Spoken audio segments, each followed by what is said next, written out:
have to just put embarrassments to the side and tell the world my story, because these people that you're asking of, all these top people, no one has reached out to me. No one has even said, how are you and your baby eating? But did you reach out? You try to reach out to some of them to tell them your own position? I mean, because the first thing that you need is care. I was advised not to.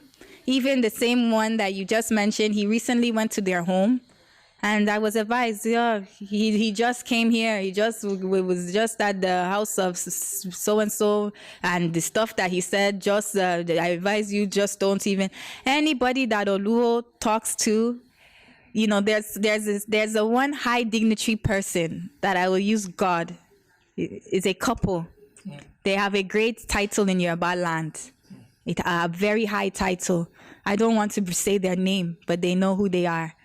And they told me, you know, anybody, the Oluwo has called them to say great degrading thing about it. They said, oh, Olori, don't look for anybody to help you, because anybody who Oluwo talks to about your issue, they won't look your side. And because of our culture, he's a king. And Oluwo told me himself, he used to, when I left Palace, he was like, no one, you can go to media and say what you want to say.